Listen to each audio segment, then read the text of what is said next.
మీ business ఏదైనా మీ ఊర్లో promotion చేయాలంటే అది సుమన్ టీవీతోనే సాధ్యం. ఇప్పుడే సంప్రదించండి.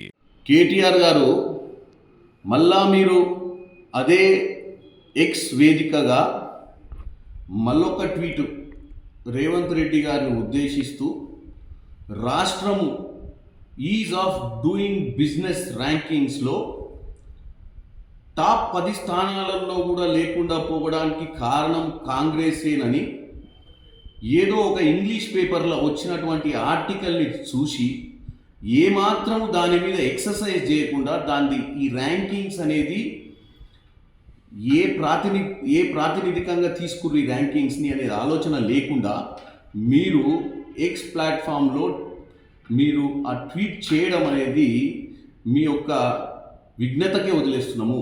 ఎందుకంటే గత 8 నెలలుగా కాంగ్రెస్ ప్రభుత్వాన్ని ఓర్వలేకుండా రోజు పొద్దున లేచి ఇంకా కాంగ్రెస్ పార్టీ అధికారంలో ఉంది, ఇంకా మేమే అధికారంలో ఉన్నాము అని కాంగ్రెస్ పార్టీ అధికారంలో ఉన్న విషయాన్ని జీర్ణించుకోలేక ఏదో ఒక ట్వీట్ పెట్టి ప్రజల్ని తప్పుదో పట్టియాలని చూస్తున్నట్టుగా కనపడుతుంది.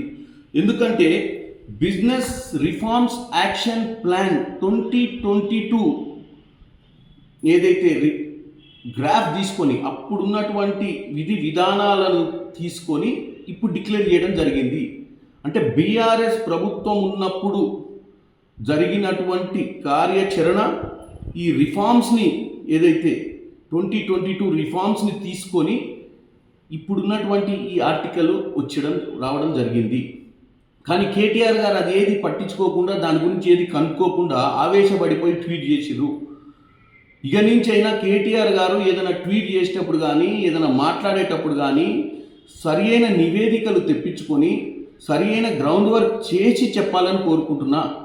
10 ఏళ్ళు ప్రభుత్వంలో ఉన్న మీకు బాధ్యత ఉంది. ఏదైనా మాట్లాడేటప్పుడు ఏది వాస్తవం ఏది అవాస్తవం అని చెప్పాల్సిన అవసరం ఉంది. ఇట్లా తప్పుడు ప్రచారం చేస్తూ మీ హయాంలో తీసుకున్నటువంటి రిఫార్మ్స్ని బేస్ చేసుకొని ఇచ్చినటువంటి ర్యాంకింగ్స్ని ఈ ప్రభుత్వ తప్పిదంగా చూపించడం చాలా తప్పని తెలియజేస్తున్నాను.